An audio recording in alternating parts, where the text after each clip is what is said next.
What's up YouTube, ici Mike et vous êtes dans The Den of Evil. Aujourd'hui, je passe en revue le build de Poison Nova Nécromancien. Donc si vous avez des questions, postez-les en commentaire et je vous souhaite un bon visionnage.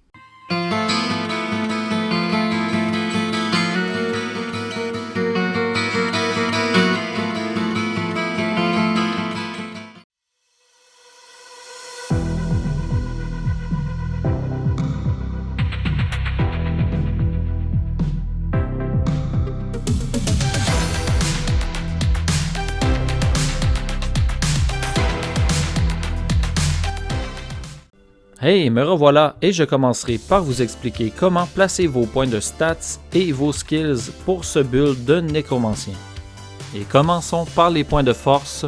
Vous en aurez besoin seulement selon votre équipement. Si vous avez exactement le même build que moi présentement, vous en aurez besoin d'environ 70. Car pensez-y, Enigma vous en donnera énormément au niveau 65. Vous n'aurez besoin d'aucun point de dextérité sauf si vous avez le mot runique Cicatrice ou Call to Arms construit dans un fléau. Vous en aurez besoin de 35. Et pour augmenter votre survivabilité au maximum, vous allez placer tous vos points restants dans la vitalité. C'est très important. Pour ce qui est de l'énergie, vous allez en mettre 0. Par contre, si vous êtes en phase de leveling de 1 à niveau 30, vous pourrez en mettre quelques-uns. Par contre, lors du reset de vos stats, je vous suggère d'en mettre 0. Passons maintenant à l'attribution des skills pour votre personnage. Allons-y avec le skill Raise Skeleton. Plus vous en mettrez et plus vous pourrez invoquer de squelettes, augmenter leur vie, leur dommage et leur défense. Vous allez mettre un point dans Skeleton Mastery qui vous aidera à augmenter la vie et les dommages de tous vos summons, sauf pour vos golems. Vous allez mettre un point dans Skeletal Mage, puis vous allez par la suite mettre minimum un point dans les Revive qui vous permettra de faire revenir à la vie les ennemis tués. Et pour ce qui est du golem, je vous ferai choisir entre le golem d'argile et le golem de fer. Le golem d'argile aura plus de vie et pourra ralentir les ennemis, tandis que le golem de fer pourra retourner les dommages aux ennemis et en plus il a un look assez nice. Vous mettrez un point dans Golem Mastery pour augmenter leur vie, leur attack rating et leur vitesse de course. Puis vous terminerez l'arbre des compétences d'invocation avec le skill Summon Resist. Il donnera plus de résistance aux éléments pour tous vos summons. Allons-y maintenant avec l'arbre de compétences pour le poison. Vous allez mettre un point dans Bone Armor, qui est armure d'os en français. Cela vous permettra d'absorber davantage de dommages pour votre nécromancien. Vous allez mettre un point dans Teeth, qui est dents, c'est un prérequis pour la suite. Vous mettrez pour l'instant un seul point dans Corpse Explosion, explosion morbide. Il fera partie de votre rotation de skills. Le prochain skills que vous allez maxer à 20 points sera Poison Dagger ou Dague empoisonnée.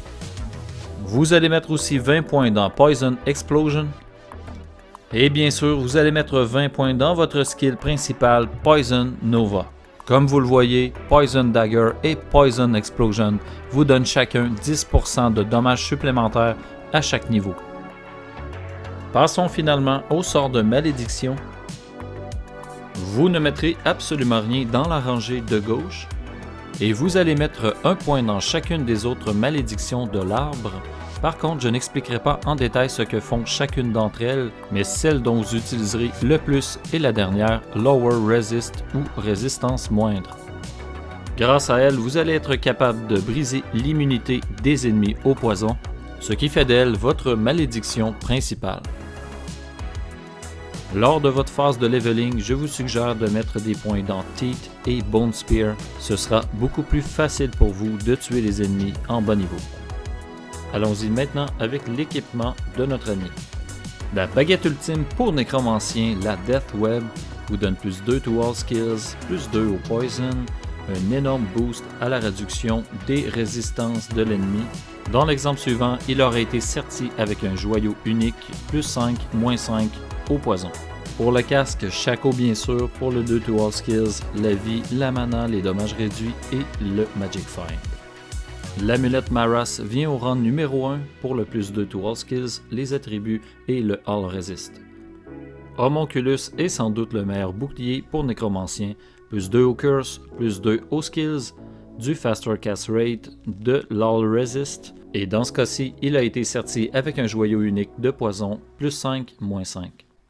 La pièce maîtresse de votre build, l'armure Enigma, plus 2 to all skills, 45% de course-marche très rapide, un énorme boost pour la force, maximum life plus 1 to teleport et bien sûr du Magic Find. Passons maintenant aux gants l'Étrangoule, plus 2 aux malédictions, plus 20 de faster cast rate et un énorme boost de 25% à vos dommages de poison.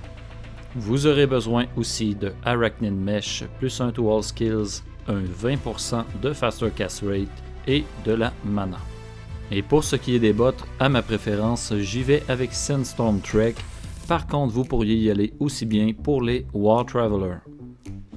Passons maintenant aux anneaux. La Stone of Jordan reste le choix numéro 1. Par contre, vous pourriez rouler avec une Bulkatos Ring ou je vous suggérerais d'avoir comme deuxième une ring de Faster Cast Rate avec de bonnes résistances si vous voulez obtenir le cap des 48% de Faster Cast Rate. J'ai choisi un mercenaire de l'acte 2 à Nightmare pour avoir l'aura Might ou Puissance. Passons maintenant au choix des armes pour votre mercenaire, le mot unique Infinity Level 12 Conviction pour descendre la résistance aux éléments de vos ennemis. Et même si ça ne fonctionne pas pour le poison, cela augmente considérablement les dommages de Corpse Explosion, Explosion Morbide. Un aussi bon choix pour votre mercenaire serait Insight, grâce à l'aura Méditation qui saura garder votre mana toujours pleine. Et le troisième choix, bien qu'il n'ait rien de très spécial, le Reaper Stole peut faire la différence.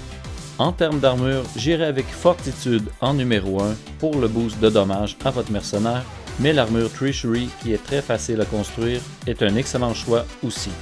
Et finalement, pour le casque, le Andariel Visage ou le Vampire Gaze sont deux excellents choix. Les deux contiennent du lifesteal et c'est ce qu'on recherche pour le mercenaire. En conclusion, le Poison Nova Nécromancien est vraiment plaisant à jouer. J'espère que vous aurez autant de plaisir que moi à jouer ce build. Et si vous avez des questions, postez-les en commentaire, lâchez un like et on se revoit dans une prochaine vidéo. Allez, ciao!